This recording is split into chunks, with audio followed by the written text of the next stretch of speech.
Welcome back to the Spirit, Mind and Soul podcast.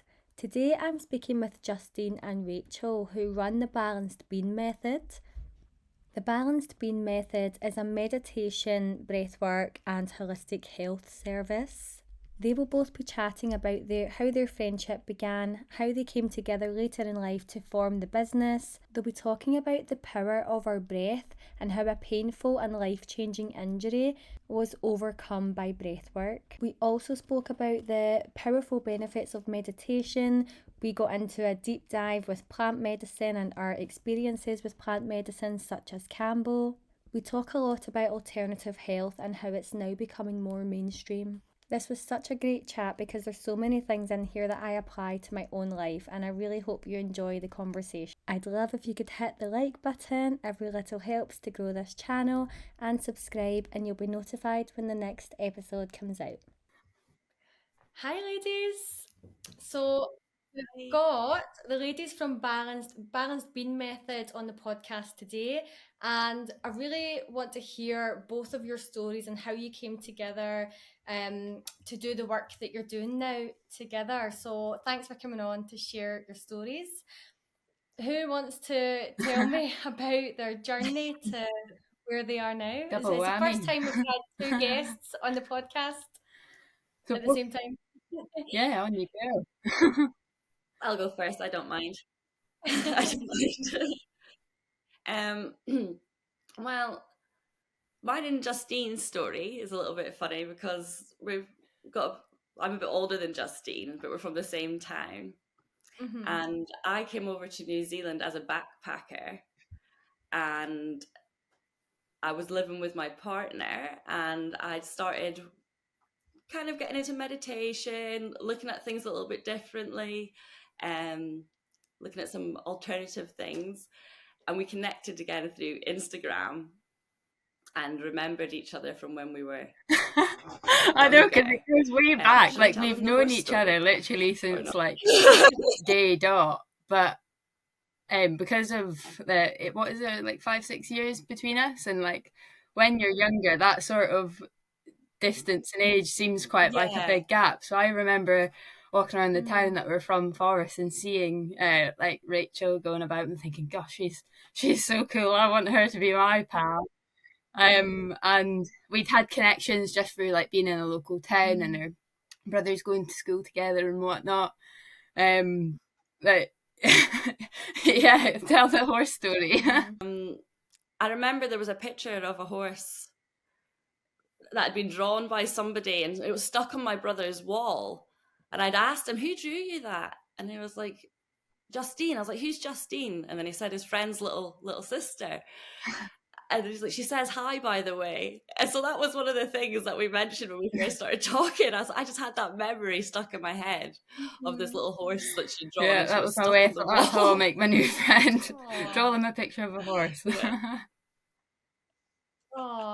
So did you, Rachel, know of Justine then, or you just kind of knew each other's face? You were never really connected while you lived in Scotland? No, I think I knew her. It's mum like more. One of those wee times where you know somebody, but you don't know them at the same time. And then I think just as we'd gotten older and social media growing and stuff like that, and we must have followed each other. And it was when, like, it's funny because a lot of the experiences that both Rachel and I have gone through, they're very aligned at both certain points in our life. And I think that's what always, like, no matter what's going on, like, literally we could send each other a random message and we've kind of gone through like and experienced the same sort of day. And it was when we were both kind of going into a phase of really looking at ourselves on a much deeper level. I was going through it was when I was going through my major knee surgery, and I was really at a point where I was really, my health had taken a right dip, so I was really looking right deep into all the sorts of ways that you can look after yourself. And it was clearly that the stuff that we were sharing on social media was very much resonating. Yeah, that algorithm definitely worked. And it just started like we'd ping back each other back and forth about things, and it just got going. Like, we've literally spoken every day since. Inseparable, even when we've been on other sides of the planet. Yeah. Yeah, Yeah. because I noticed on your balanced bean method page that you described yourself as soulmates, but I didn't obviously know your story. I just assumed you were friends, and then Rachel's going over to New Zealand. So, what age were you, Rachel, when you moved over to New Zealand, I or when you went was traveling? 25 when I went to New Zealand. I'm 31 now, so I've been here a little while. Mm-hmm. Yeah. Yeah, and you said you went just backpacking and you Yeah. just loved it, and you decided to Yeah. stay. That's Yeah. amazing. Yeah. It's been a Yeah. journey. All right. When did your obviously your spiritual journey, and you said you got into meditation, breath work, that type of thing, so how did that, is it just because you met your partner over there, and that what I was the came journey towards that? I came home for a visit, and then COVID happened, and I got stuck in Scotland for 4 months, and it was a very, like everyone knows, it was a very tense time for everyone. So it was in that 4 months when I like everything was so uncertain whether I was going to go back to New Zealand or not, that I started having to do more of the work, like looking into it, because I was, it just wasn't a nice experience for me. Mm-hmm. Um, Mm-hmm. I'd already started to call New Zealand home, so I was so worried that I was just going to be stuck in Scotland as much as I love the place. Yeah. So that was like the catalyst for me. Yeah, Um, and it was definitely and that sort then of it just like grew from phase there when we more were and both more. kind of going through that sort of point where life like really gets you and shakes you upside down, and you really have to kind of start looking at loads of things, like things that you haven't Mm-hmm. considered before. And when we had started Go within. connecting, and we really Mm-hmm. started like looking in loads of expansive sort of areas within our own learning, and how much I think we really saw how much that we were helping each other, and how much connection really helps each other, and especially just the power of social media. As much as social media does get a bad rap these days, like it also really enhances people's consciousness as Mm-hmm. well, because you get to connect with loads of people. And that's when we really got speaking about what if we do something with all this, like what there's so much power in our stories and the things that we've gone through and experienced, and how much we could then use that to actually putting out a page. And it was quite a we'd spoke about it for quite a long time before we'd actually even like went ahead with creating a page. And when we first created it was actually New Moon Glow, and it's gone on quite a wee journey to the balanced bean method. And yeah, it's just Yeah, I like remember. it's been our baby ever since. So Yeah. what was your purpose for it? Because you do free meditations, weekly free meditations through your Instagram. So I've been aware of you for a couple of years now. Um and I guess, like you say, lockdown, that's when I started doing the meditations, what I call my soul work. Every day I need to do journaling or just some form of just that Yeah. me time. Is that what you wanted to bring to other Yeah. people, just having that, taking that time for themselves? Yeah. Make it normal, normalize it. Like Yeah. that it's okay to do these things. And I remember before I really got into it that I used to think I would love to journal. And then one day I just went, why don't I just journal?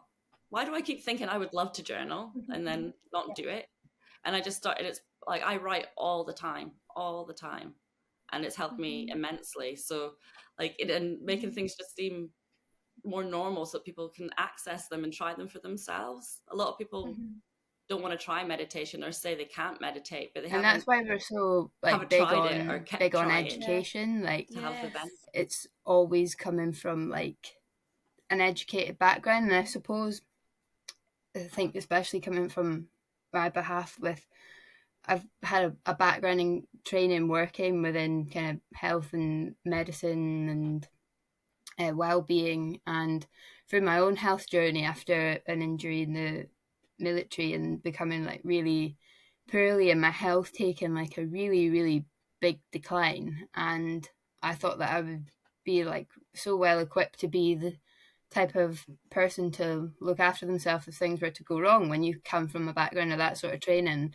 And I really found then at getting unwell and my health really taking a decline that I didn't actually really know what it came down to, really. And as much as throughout my life I've definitely had like been exposed to these different sorts of healing modalities, and especially meditation's been mentioned quite a few times.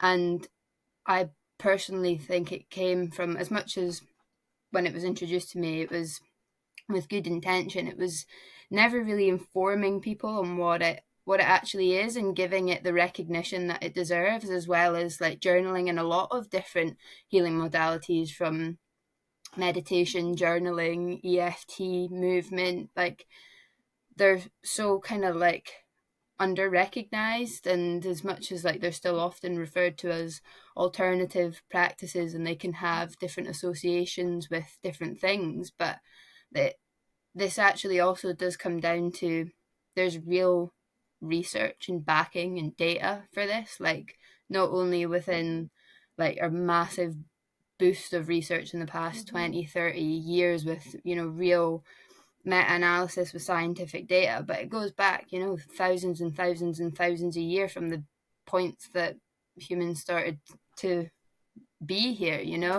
So we're really big on education, so that you know what it is that you're doing, and that like that education should be accessible for people. That was again something that really connected with both of us, coming from the same town and kind of being around in that same sort of environment. They're all these tools that we both wish we'd had at a much kind of younger age, and normalized at a younger age as well. So, what were you, Justine? You were saying you were in the military then in the past. So, how long ago was that? So I first joined the Royal Air Force in 2016, it would have been. I previously, when I first left school, had gone to study nursing in Aberdeen. I'd originally wanted to join the military straight away as a nurse, but they weren't recruiting for the trade at the time, so I just thought I'd hedge my bets and start at university to start my studies, and then like rejoin the military as a nurse. So I'd started my training, and then about a year or so in, I'd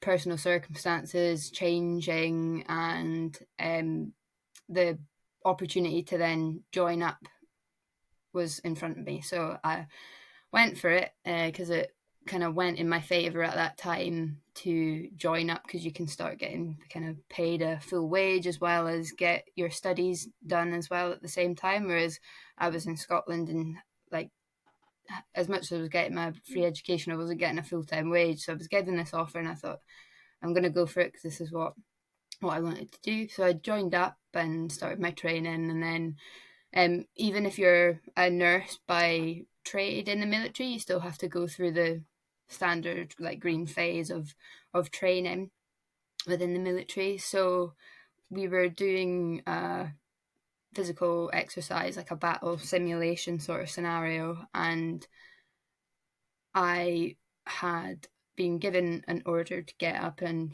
go, essentially, and had been carrying quite a bit of weight at the time with Bergens and jerry cans and dummy buddies and all the rest of it. And when I was getting screamed at to get up and go, I'd hoisted myself up, and my knee had completely came out of place. And just from that point, really, there was been a whole host of complications when it's come to my health, with mismanagement and follow-up from medical side of things, especially within the sort of structure within the military. And it subsequently then just began to sort of have a real detrimental effect on my health, to the point where I was then medically discharged towards 2019. And I was medically discharged on crutches, was in a really bad way. I joined up really quite young, about 17, 18, and was fit as a flea, had like no health issues whatsoever, had no pre-existing or anything that would predispose me to sort of injury or illness. in terms of like my physiological sort of structure when it came to my knee.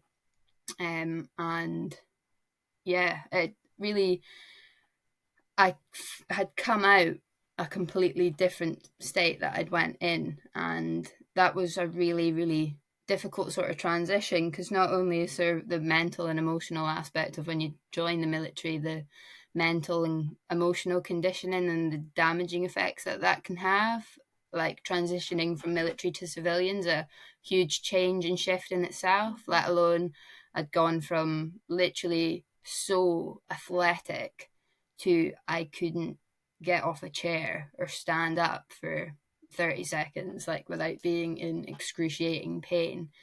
And yeah, like I said at the start, I thought, oh well, you know, I've gone through medical training, I should know how to look after myself, I'll know what to do, follow the doctor's orders, take the pills, I'll be fine.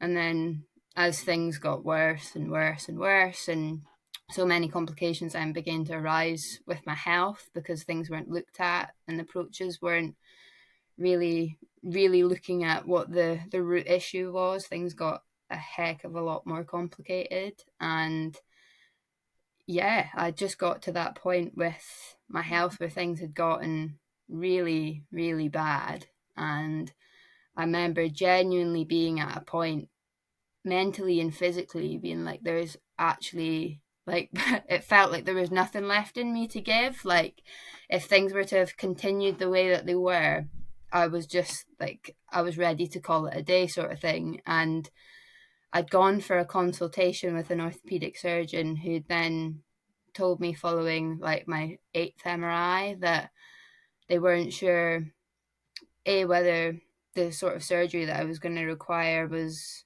going to be successful. It hadn't been done in the UK before. They had to consult different knee surgeons around Europe to see how they were actually going to go about it.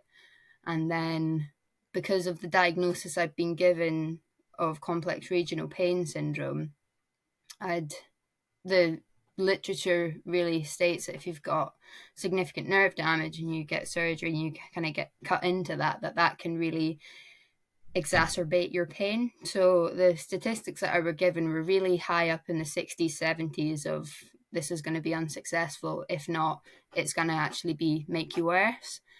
But I knew that mechanically my knee was shot to bits, so it needed surgical intervention. Like, it needed to, the structure, my kneecap had come away from the rest of the structure of my knee, so it was a kind of, I had to get it. So I remember getting back in the car after this appointment and being like, oh my gosh, like, I've ticked every single box here, I've followed all the doctor's orders, I've taken all the medications, things are getting really, really worse here. Like, I can't even go on if this is staying the way it is, let alone I've just been told that there's this almost up to 77% chance that this is going to get worse. And being like, I can't do this, I really need to change course, because this isn't working, this is not working. And it was really at that point I thought, I'm going to have to actually go against everything I really think I believe in. And as much as throughout my points in life there more of these natural therapies and healing modalities have been in, so it wasn't that my mind was closed off to them, I just didn't probably fully take it on that seriously, because especially coming from the kind of indoctrination of like modern Western medicine training, you're not, like, it's very much, no, that's not real stuff, like, that's won't help you, it's only surface level sort of stuff. And yes, just started really taking a deep dive in myself and started looking at really not only what I can do for my physical health, but how much my mind has an impact on my health as well. And yeah, it steered me down kind of different education routes to really look at that as well, and kind of be my own sort of case study. Because I noticed that you're into alternative health, mental and physical as well. So what steps did you take then that helped? All the holistic. Gosh, you know, there's been so many of them, and there's been so many points. I need to actually one day write out like every single thing that I've tried, because I've done so many different types of things. But one thing, and hopefully that is clear across in our page as well, is meditation's been a massive one for me. And when I really started looking at the literature and all the data that's out there to support it as well, and I think that is what my brain kind of needed. It needed that reassurance that there is research in this as well. And meditation's been a massive game changer, because I really started to realize that it wasn't just like a case of looking at, like, I think especially within the UK, like, our approach is, if you've got a physical problem, to just look at physical areas, whereas I really started to realize this goes a heck of a lot deeper than that. My mind's really connected to this as well. And I remember watching different things that were cropping up in my life at the time, and like saying how much the childhood trauma and different things that happen to you throughout your life will have a massive impact on, like, your pain levels, your susceptibility to injury and illness, and definitely the onset and develop of that can definitely be brought on through your mind. And yeah, I think it was just when I started seeing the effects of that myself through meditation, like almost instantly, but definitely now in hindsight, now how much it's helped me has been profound. So looking into meditation as well as all the different forms of meditation, journaling's been a really big one as well, especially it complements meditation so well. And breathwork was a huge one, because like I was saying, prior to the injury and becoming unwell, I was so physically athletic. Like, I would have had a completely unhealthy relationship with exercise, but I remember having that real feeling of agitation, because I was really, like, immobile and on crutches for about 5 years. I was like, what is going to give me that sort of hit and processing of that exercise gives you, or going out on a run or a cycle or whatever is going to give you? And I really didn't think I'd find something that would kind of meet it, but meditation not only meets it, but helped me go so much deeper into that as well. And that's when I really started looking into breath work and the different powers of breath work as well, because I was very much aware of, at this point, not only do I want to help my body heal and recover, but how I can help sort of like maintain the levels of fitness and that I had before, and how you can help do that through different breath works, and the release that you can get through breath works, the different hormones you can release through breath work. Like, it was just crazy, which led me down so many paths from like EFT, the emotional freedom technique, different yoga, but especially in terms of other modalities as well, from different herbal and plant medicines, like really looking at things that I would have had real resistance against, especially from my like nursing training, like things that I really realized I had no understanding of, but I'd made some pretty strong judgments against, and really looking into how much my mind had a part to play on my physical body as well. So loads of different types of things that I never thought in a million years. Like, just for example, when I got Cambo done, and then, like, I'd never heard of Cambo. If you'd have told me that like 7 years ago, I would have been like, what on earth? No way. But there's been so many different things that have been massively profound on my healing journey that have been so helpful. Yeah. That's interesting you mentioned Campbell, because it's something that's on my radar just now. So what was your experience with Campbell?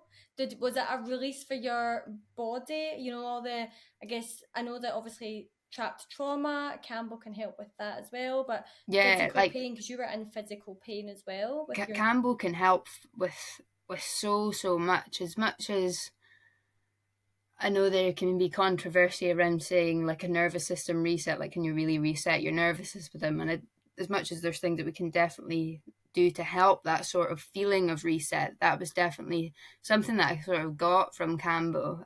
But it was very much in the like tribal way that it was delivered, which started with, if I can remember all the things, it started with happy, or known as rape, like pure tobacco that is put up your nose. And Yeah. I had such an emotional release from that. Like, it's funny because I think I like didn't, as even when I was going through like severe significant medical trauma, I wasn't crying. Like, I felt like I'd lost my ability to cry, and then I got this happy, and it was like the heavens had opened. Like, I had such an emotional release from it. And then it was followed by a sangha. I think it's called. Yeah, the droplets in your Sananga. eyes, and again like a Sananga. real emotional Yeah. release. But there was definitely, like, whilst that was happening, I mean, you could feel the emotional release, the physical release, this kind of tension release, like when you can feel your muscles begin to actually really give up their hold. And Yes. yeah, that was then leading into the Campbell after that. I think there was something else, but I can't remember off the top of my head what it was. But with the Campbell, I wasn't too sure what to expect, to be honest, and I didn't really want to go in with too much of setting an expectation on what was going to happen. I'd heard of it. I think I'd watched something on Gaia about it, and I'd known through friends who had experienced Campbell.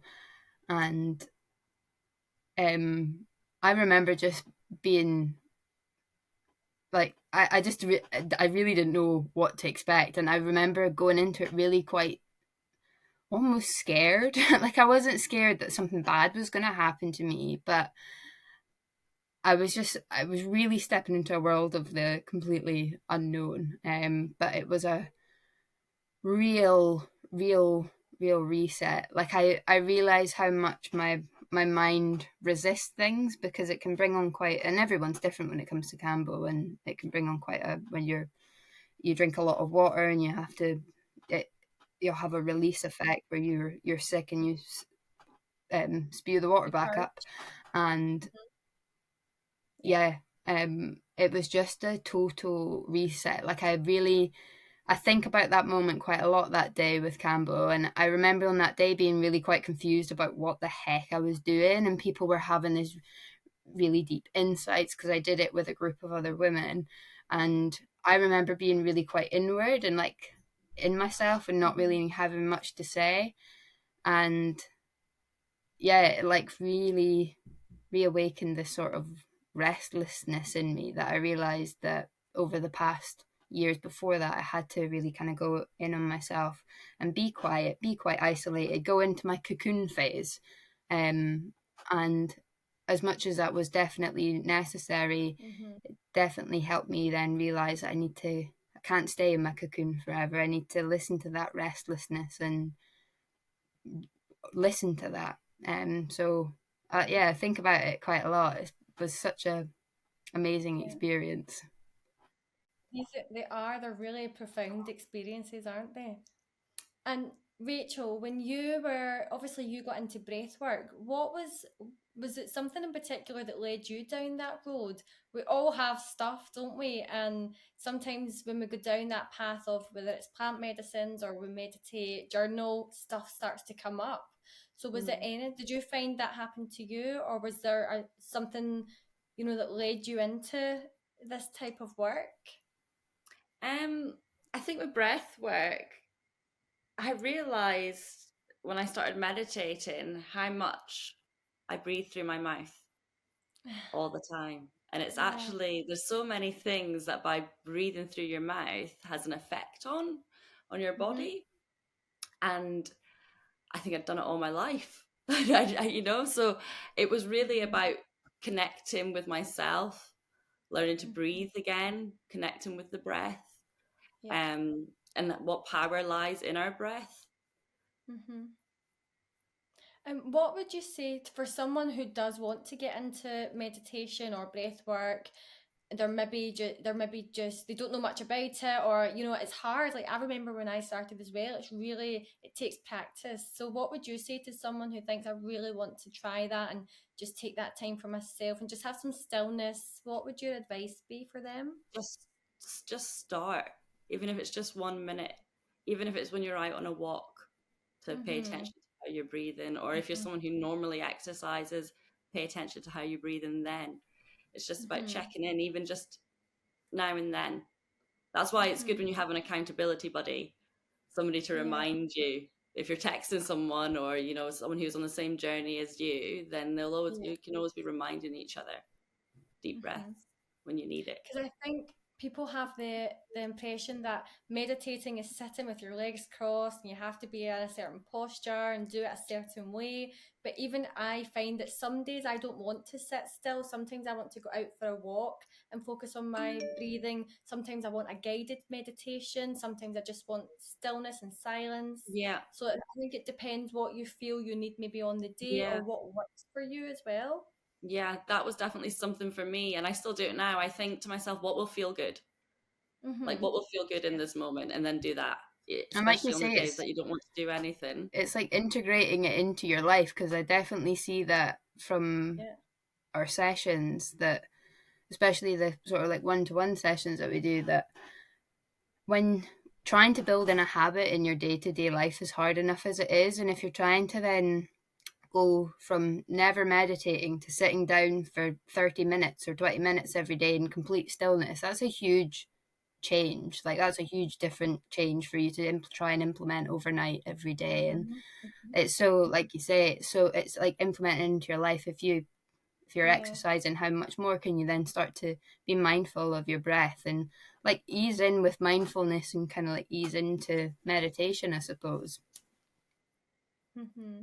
And there's no rules, I guess. We just need to let go of the idea that there's any rules in Yeah, this. like It's just just these what moments works in for our day you. that we Yeah, have. And I definitely. think it's so easy to get really overwhelmed by so much more stimulation that we have to deal with these days. When we just have to go out to the shops these days, think about, like, there's so many more things that we have to kind of deal with, and our nervous system's going to have to take in. And what it would have been like 20 years ago nipping out to the shop. So it's like, what are these points where throughout our day that we can implement these things? Like when we're popping on the kettle, that's a good kind of time frame from the point you filled it up to the point where it's going to ding because it's boiled. That's a good kind of set where you could just breathe for a couple of minutes. You can close your eyes, Mm-hmm. tap into your senses, and slow it down. Like, it doesn't need to be for 20 minutes, or when you get to a red light in traffic, that's when you can just notice your breath.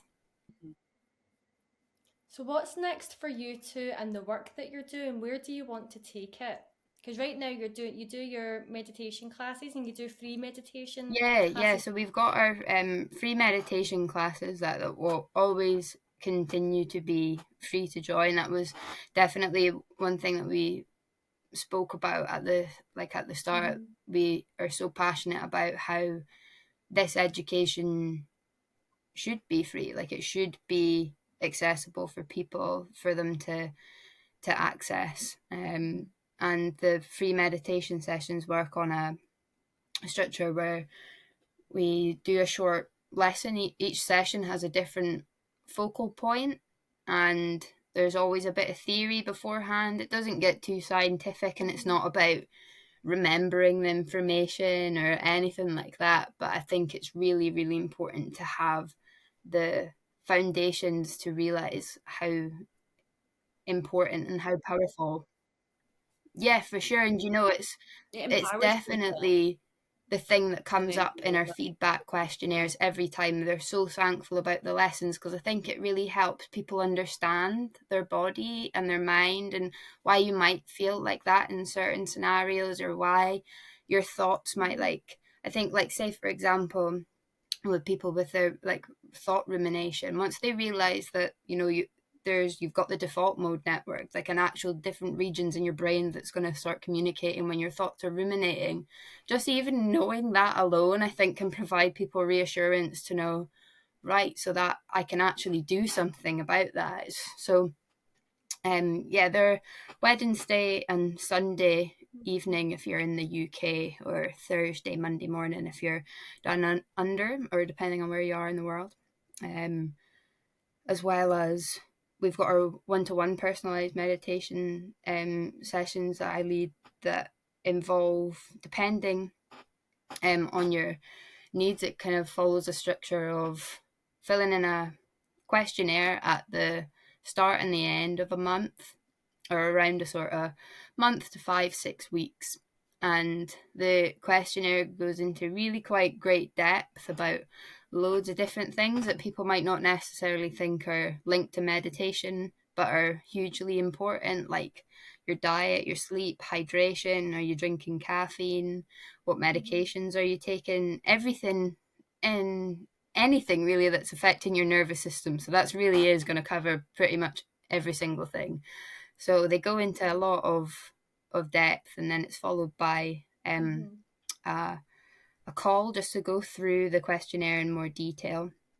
And then at that point, we can really establish what areas people want to focus on, because the beauty of meditation, it can be so specific, and anyone that's like when they're starting to expand their meditation journey, and especially with guided meditation. And it was something that, again, we both spoke about when we started expanding our meditation services, that when we were looking for like guided meditations and you'd search it up on YouTube or Spotify, what you'd want it to focus on. And it was like, sometimes I wish there was just a meditation like just for me and just that specific scenario.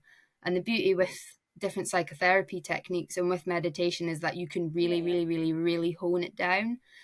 So that's what the sessions are designed to do, which really, it can take place in so many different forms. Like I can be able to assess whether, especially if somebody's really new to meditation, it might not be necessarily suitable for them to have a full-on 20-30 minute meditation for them to fit in their day. About integrating it, it might be several different 5-minute kind of focal points that you can start integrating. It's very much person specific and very much just kind of worked out when we're able to have a chat and go through the questions and stuff. So then after kind of we touch base throughout them 5-6 weeks or so, and so that the person can get a real kind of chance to try and implement it into their life. And with that, they also get sent out a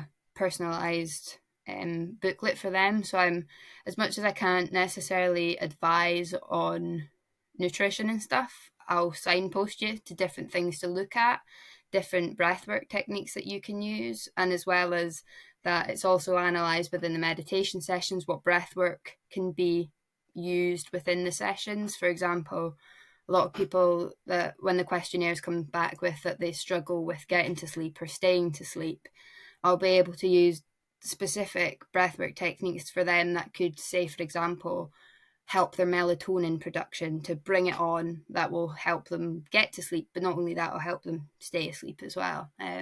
Or it could be different ones, just depending on the person's needs. But yeah, as well as that, we'll include in the booklet different techniques that you can use, different EFT like points that you can use, different breath work things that you could use if you're suffering, say, from nasal congestion, or you're suffering from migraines, you're suffering from pain, like different things that you could use out with your meditations, but also use it within your meditations as well. It's all about not just using the resources there and then, but there's so many takeaways that you can then use in your life as well. So yeah, and Rachel's got her workbooks and journaling notebooks. Yeah, I was going to say, could you do life coaching as well, Rachel? I'm doing a course right now. Yeah, I am. So what type of, so are you working with clients just now? Are you working Not with yet. people? No, I'm trying to find my own way of doing it. I've done a bit of mindful life coaching. I'm just a bit of the standard. I've done another one that's neuro linguistics. So nice. Yeah. So but I really always go back to writing. I find that writing and really is really powerful. So yeah, it's just So you've got your we journals have some then. So course books on there too, and the workbooks. They're all work in progresses. And a lot of them I'm doing myself. Like yeah, I'm not just creating them for other people. I'm going through it myself mm-hmm. as I'm making them. So it's Yeah, but they are available if people want to get your workbooks. They can, yeah. So we'll yeah. get the links then, and people can go and have a look at your We've got a little workbooks as page on our links on our link tree, well. Right. with them on there. Yeah, And there's a lot of different free resources that can be kind of like downloaded and Amazing. used on Good. PDF that you can type on or write on your phone or print them off and scribble on them. But we've got quite a few things in the lineup with different um, journaling like challenges and workshops and work booklets that'll be coming out. So there's a lot of room for expansion in a lot of different areas as well. With I'm doing quite a few different Yeah. courses at the moment with movement as medicine as well. So yeah, I think we're just continue to expand and evolve. Yes, amazing. Yep, the world's your oyster.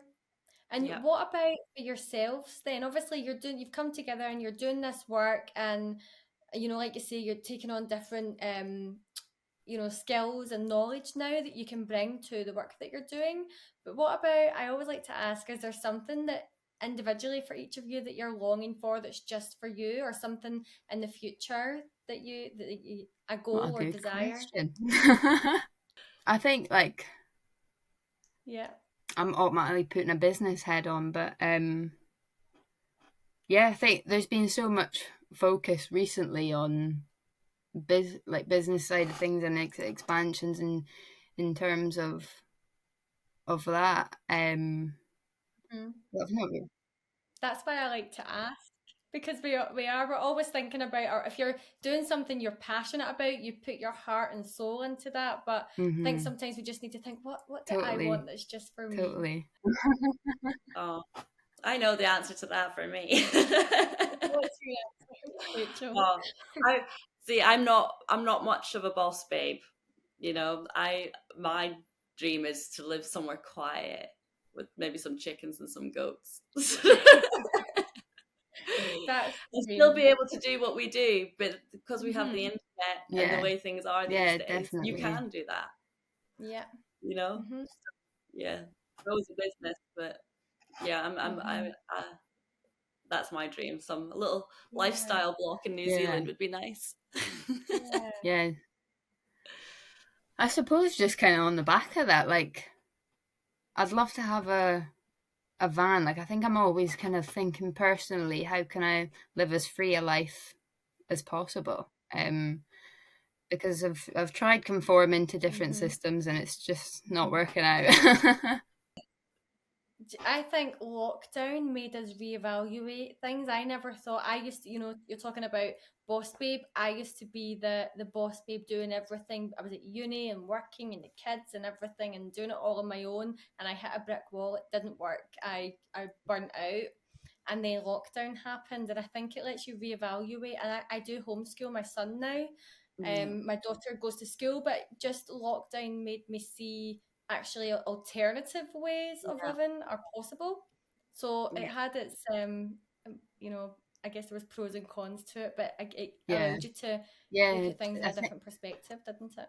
especially people not having to sort of go to their 9 to 5 sort of job as well, and how I think it definitely did make people slow down in some aspects. And I definitely have heard a lot of people say how they did like the sort of slower pace that life had throughout lockdown. As much as it had its downfalls, it definitely helped, I think, people slow down. And I think like Yeah. people have started to really appreciate the things that maybe that we put off all the time because we're just so busy in our day-to-day lives, that how nice and it feels to do the things that we just like to do. Being looking at that, you don't have to conform to the idea of what a successful job looks like. Like it's what you make it to be, you know. Yeah. And I think the biggest thing that I've noticed since, I think the internet and social media definitely helps, but lockdown as well made people start to look into alternative methods of healing, healing methods, plant medicine, meditations, everything that what used to be alternative is now coming into the mainstream, which I just love. It's amazing to see. Mm-hmm. It's one of the reasons why I do this podcast as well, to get on. If you notice, my guests are all doing something that's just a little bit different from the mainstream, and hopefully more and more people see it. And yeah, and it's just getting the word out there. That's actually why we're doing our mindfulness charity evening, and that's why like we've reached out to the people, and like why we've reached out to yourself about the raffle prizes that people can win are like incredible. They're all focusing on different healing modalities and things that can really, really help your health, mind, body, soul, physical, like the whole shebang, and just help wedge that door open, because a lot of people don't know they exist at all, you know. I think I learn even still, you know, today, like all the different sort of things that you can actually look into and access for your health. And a lot of it is actually the issues that people don't even know that it's there. And that's like why are so passionate about the things being free and accessible for people, and the raffle evening, just to help wedge the door open for people, because I think people don't want to spend necessarily money, or they look at spending money on their health as a cost rather than an investment. And I definitely know myself, that was a shift I had to make, that your health isn't a cost, your mind isn't a cost, your physical health isn't a cost, like it is an investment. And hopefully, like you say, there's definitely a shift these days with people starting to waking up to don't just take what your doctor says as sort of Bible, but there's other things out there to look at. Yeah. Well, thanks so much for coming on and sharing the work that you do, and telling, being vulnerable and sharing your stories as well. Thank you for listening to the Spirit, Mind and Soul podcast. Justine and Rachel are doing amazing work. As you heard, they're doing and offering free breathwork sessions. I highly recommend that you sign up, and they do that weekly. All details on how to contact the ladies are in the description below. And don't forget to join me next time. Hit the subscribe button. You'll be notified in a couple of weeks when the next episode goes live.